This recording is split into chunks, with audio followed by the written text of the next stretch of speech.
kita akan membahas lagi informasi tentang Al-Mahdi. Siapakah sosok guru dari Imam Mahdi? Bahwa gurunya Imam Mahdi adalah seorang wali Quds.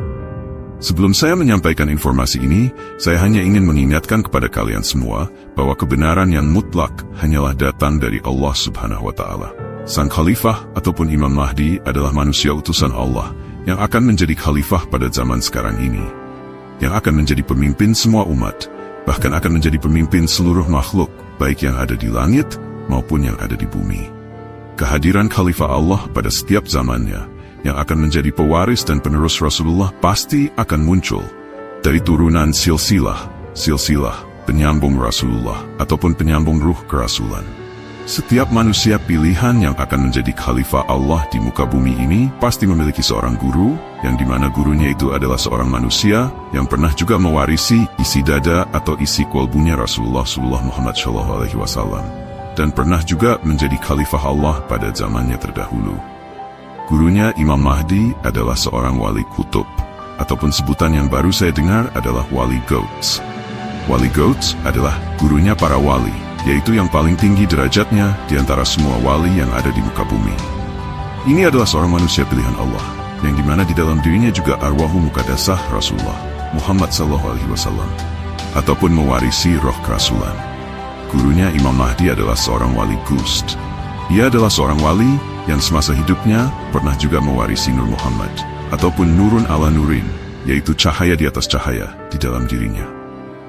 Dan wali akan selalu tersembunyi keberadaannya. Sosok dan rupanya juga akan sulit dikenal dan sulit diketahui oleh banyak orang. Walaupun sudah banyak yang memahami tentang wali Qust, mungkin saya juga harus menjelaskan sedikit tentang wali kutub, ataupun wali Qust, sesuai dengan informasi dan pengetahuan yang saya dapatkan. Secara etimologi atau secara bahasa, kutub mempunyai arti bintang terindah. Sedangkan secara istilah, kutub adalah manusia terbaik yang mengumpulkan seluruh keutamaan, baik dalam sifat kemanusiaan, ibadah, dan kedekatannya dengan Allah Subhanahu wa Ta'ala. Seorang wali kutub merupakan khalifah Rasulullah SAW. Dalam menjaga keseimbangan alam, setiap masa atau setiap zamannya hanya ada satu orang saja wali kutub. Ibnu Hajar menjelaskan kata Abdal telah masyhur dalam sejumlah kabar, dan kutub telah ditemukan dalam beberapa atsar, sedangkan kata ghost tidak dikan sumbernya.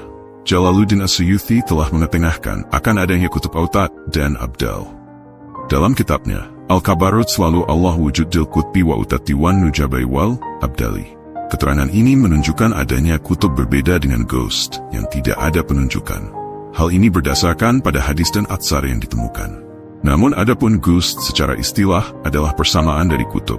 Qust merupakan sosok kutub yang sempurna atau Al-Qut, Al-Kamil, Al-Jami. Dari sini dapat dimengerti bahwa kemutlakan kata Qust atas Al-Tapu Al-Jami adalah istilah yang baru muncul di antara wali. Berbeda dengan kata kutub yang telah ditemukan dalam beberapa asar. Kekhususan Al-Tapu Al-Kamil wa Al-Jami ini sangat banyak. Di antaranya adalah mengetahui Ismu Al-Adam dengan seluruh bentuk huruf lafal, jumlah, tujuan dan waktunya. Dari penjelasan singkat di atas tadi, kita bisa memahami bahwa seorang wali Qust adalah sosok wali yang sempurna. Wali hanya ada satu orang saja pada setiap zamannya, dan tidak bisa lebih dari itu. Karena kemunculan manusia pilihan Allah pada setiap zamannya yang akan mewarisi semua isi dada atau isi kolbunya. Rasulullah hanya satu orang saja. Islam itu sangatlah tinggi ilmiahnya, jadi kita harus bisa menggunakan akal dan logika untuk memahami sesuatu. Karena sampai saat ini masih banyak orang yang menganggap bahwa sang khalifah ataupun Imam Mahdi tidak mempunyai guru dohir. Jika beliau tidak mempunyai seorang guruzi, bagaimana mungkin keilmuannya bisa tersambung sampai kepada Rasulullah Muhammad SAW? Gurunya Imam Mahdi bukanlah seorang guru biasa, tetapi gurunya Imam Mahdi adalah seorang wali kutub atau Qust, yaitu seorang wali yang tersembunyi, yang dimana gurunya dulu adalah pewaris dan penerus kerasulan yang pernah mewarisi juga semua isi dada atau isi kolbunya Rasulullah Muhammad SAW. Setelah wafat gurunya, maka isi dada atau isi kolbunya Rasulullah akan dituangkan lagi oleh Allah Subhanahu wa Ta'ala ke dalam diri Imam Mahdi agar dirinya menjadi khalifah Allah selanjutnya, untuk menjadi pemimpin semua umat, untuk menjadi pemimpin seluruh makhluk yang ada di langit maupun yang ada di bumi ini. Seseorang yang akan menjadi khalifah di bumi ini bukanlah dipilih atas keinginan dan kemauan manusia, tetapi akan dipilih dan diangkat langsung oleh Allah Subhanahu wa Ta'ala secara rahasia. Allah akan menampakkan dirinya dan akan menampakkan rahasia-rahasianya, termasuk rahasia keberadaan Imam Mahdi, hanya kepada hamba yang dikehendakinya, dan hanya kepada hamba yang dikasihinya. Allah Maha membolak-balik hati seseorang. Allah bisa saja memperlihatkan rahasia kekasihnya itu kepada seorang hamba yang banyak berbuat maksiat, sehingga seorang hamba tersebut mau bertaubat dan menjadi hamba yang sangat taat kepada Allah Subhanahu wa Ta'ala. Begitupun sebaliknya, walau sepintar apapun, walau sehebat apapun, walau terkenal seperti apapun seorang ulama, belum tentu mereka bisa mengetahui keberadaan sang khalifah yang sebenarnya. Dan belum tentu mereka bisa mengenal seperti apa sosok dan rupa sang khalifah ataupun Imam Mahdi yang sebenarnya. Semua yang terjadi di muka bumi ini atas kehendak Allah Subhanahu wa Ta'ala. Semuanya atas keinginan Allah Subhanahu wa Ta'ala. Jika Allah ingin menghendaki seorang hamba yang banyak berbuat maksiat untuk mengenal kekasih pilihannya, itu bisa saja terjadi, karena semuanya atas kehendak Allah Subhanahu wa Ta'ala. Jadi ada kemungkinan keberadaan sosok kekasih pilihannya itu bisa dikenal dan bisa diketahui oleh hambanya yang tampilannya biasa-biasa saja, daripada para ulama yang terkenal. Dari dulu hingga sampai saat sekarang ini masih banyak kelompok atau individu yang merasa dan mengaku dirinya sebagai Imam Mahdi. Baru memiliki ilmu kesaktian, sudah langsung merasa dan mengaku dirinya sebagai Imam Mahdi. Padahal sudah sering dijelaskan oleh para ulama bahwa sosok manusia yang benar-benar pantas menyandang gelar sebagai Al-Mahdi hanyalah seorang manusia yang mampu mewarisi semua isi dada atau isi kolbunya Rasulullah Muhammad SAW. Dan seorang manusia itu jelas juga nasab atau silsilahnya sampai kepada Rasulullah Muhammad SAW. Di sini saya tidak pernah memaksa kalian untuk percaya terhadap apa yang selalu saya sampaikan.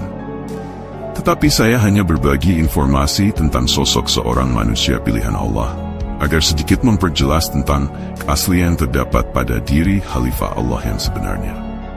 Masih banyak yang mengatakan bahwa Imam Mahdi ataupun Al-Mahdi adalah rahasia Allah.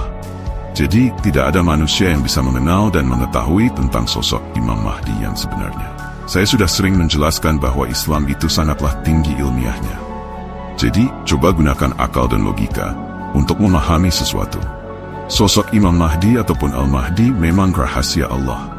Apakah kalian tidak berpikir bahwa Allah Subhanahu wa Ta'ala adalah rahasia Dia atas rahasia bahwa Allah lebih rahasia dari segala yang rahasia? Jika Allah Subhanahu wa Ta'ala yang memiliki segala rahasia bisa dikenal oleh hamba yang dikehendakinya, bisa dikenal oleh hamba yang dikasihinya, lantas kenapa tidak mungkin sosok khalifah bisa dikenal juga oleh hamba yang dikehendakinya, dan bisa dikenal juga oleh hamba yang dikasihinya? Jadi kita bisa memahami bahwa Al-Mahdi hanya bisa dikenal dan hanya bisa diketahui oleh hamba yang dikehendakinya dan oleh hamba yang dikasihinya.